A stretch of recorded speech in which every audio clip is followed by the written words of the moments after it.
Hello बच्चों, let's read the question. The question is, what would be the interaction force between two copper spheres, each of mass 1 gram, separated by a distance 1 meter, if the total electronic charge in them differed from the total charge of the nuclei by 1%? जो total electronic charge है, वो जो total charge of nuclei है उससे 1% differ है, तो हमें क्या निकालना है? उनके बीच का इंटरेक्शन फोर्स निकालना है। तो देखो, सबसे पहले तो हमें पता चल जाएगा कि कॉन्सेप्ट से कि हमारे पास क्या है, दो कॉपर स्फीयर हैं, तो उनके बीच में और चार्ज है, तो जो फोर्स लगता है चार्ज के बीच में वो हमारा क्या हो जाएगा? इलेक्ट्रोस्टैटिक फोर्स हो जाएगा। जो इंट्रैक्शन फोर्स लगेगा वो कैसा होगा? इलेक्ट्रोस्टैटिक फोर्स होगा। और वो इलेक्ट्रिक स्टैटिक फोर्स जो होता है that is equals to F equals to K Q square upon R square. और ये दोनों के बीच की डिस्टेंस 1 मीटर दे रखी है बेसिकली, तो फोर्स जो हो जाएगा वो के क्यू स्क्वायर हो जाएगा। अब हमें क्या निकालना है? सिंपली क्यू की वैल्यू जो है, चार्ज जो है वो हमें निकालना है। तो देखो, चार्ज निकालने के लिए सबसे पहले तो हमें ये पता है कि अगर मैं कॉपर की बात करूं तो कॉपर का जो मास होता है वो almost equals to, atomic mass जो होता है that is almost equals to 63 gram, और एटॉमिक नंबर जो होता है दैट इज 29। ठीक है, तो 63 ग्राम कॉपर का मतलब है 1 मोल। ठीक है, और एक मोल में कितने मॉलिक्यूल्स होते हैं? Na के बराबर जो हमारा एवोगाड्रो नंबर है, इतने मॉलिक्यूल्स होते हैं। तो अगर मैं 1 ग्राम की बात कर रही हूँ, 1 ग्राम में अगर हमें नंबर ऑफ मॉलिक्यूल्स निकालने हैं तो हमारे किसके बराबर हो जाएंगे? Na अपॉन 63 के बराबर हो जाएंगे। अगर 1 ग्राम में मैं मॉलिक्यूल्स निकालूं तो मेरे कितने हो जाएंगे? Na अपॉन 63 मॉलिक्यूल हो जाएंगे, और हमें 1 ग्राम ही दे रखा है सिंपली। तो टोटल जो चार्ज हो जाएगा हमारे पास, टोटल अगर न्यूक्लियर चार्ज की बात करूं तो उसमें क्या होंगे? प्रोटॉन्स होंगे। ठीक है, और इलेक्ट्रॉन और प्रोटॉन का चार्ज बराबर होता है, केवल साइन का डिफरेंस होता है जिसको हम ई मान लेते हैं। तो हमारे पास कितना हो जाएगा? टोटल प्रोटॉन एटॉमिक नंबर के बराबर ही नंबर ऑफ प्रोटॉन होते हैं। एटॉमिक नंबर जो होता है वो नंबर ऑफ प्रोटॉन होता है बेसिकली।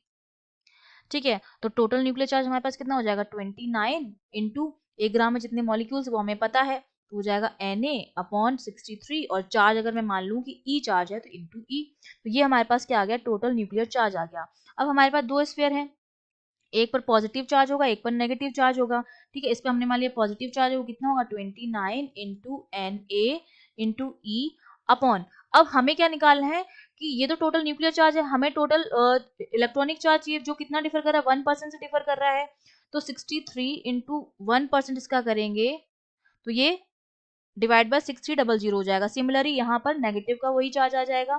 ठीक है, ये प्लस का चार्ज हमने मान लिया इस पर है, तो माइनस का 29 Na अपॉन 6300, ये हमारा क्या हो जाएगा? इस पर चार्ज हो जाएगा। और ये 1/100 हमने इसलिए किया क्योंकि जो इलेक्ट्रॉनिक चार्ज है वो न्यूक्लियर चार्ज से 1% से डिफर कर रहा है, इसलिए हमने इसको इंटू 1/100 कर दिया। तो अब हमारे पास टोटल चार्ज जो है वो मिल गया है। ठीक है, तो अब मैं वैल्यू निकाल सकती हूँ एफ की। एफ इक्वल्स टू क्या हो जाएगा? के क्यू स्क्वायर। तो एफ हमारा कितना हो जाएगा? के की वैल्यू होती है 9 इंटू 10⁻9 इंटू क्यू की वैल्यू लग देंगे। अब क्यू की वैल्यू को जब हम सॉल्व करेंगे तो ये हो जाएगा 29 इंटू Na एवोगाड्रो नंबर होता है 6.023 इंटू 10⁻, आप यहाँ पर आपके पास एवोगाड्रो नंबर आ जाएगा जिसकी वैल्यू ली 23। ये एवोगाड्रो नंबर हमने लिख दिया यहाँ पर 23 इंटू, फिर यहाँ पे कितना आ जाएगा? 29 इंटू Na की वैल्यू इंटू ई की वैल्यू कितनी हो जाएगी? 1.6 इंटू 10⁻−19, एंड दिस इज के क्यू स्क्वायर कितना था यहाँ पर? ये इतना आ गया अपॉन 6300 हो जाएगा यहाँ पर हमारे पास। ठीक है, ये यहाँ पर आ जाएगा आपके पास 6300। ये सारी वैल्यूज रख के जब हम सॉल्व करेंगे तो एफ की जो वैल्यू हमें मिलती है वो हमें मिलती है 1.74 इंटू 10⁻15 न्यूटन। ठीक है, और इसका हमें क्या करना है? बेसिकली स्क्वायर करना है। ठीक है, ये क्यू की वैल्यू आई थी, ये क्यू हमने लिखा था यहाँ पे प्लस का और माइनस का, तो सिर्फ चार्ज का डिफरेंस है हमारे पास, बाकी क्यू की वैल्यू सेम है 29 into Na Avogadro number into ई अपॉन 6300, उसका स्क्वायर कर दिया। इतना फोर्स जो आता है इंट्रैक्शन फोर्स वो हमें मिलता है। I hope you understood well. All the best.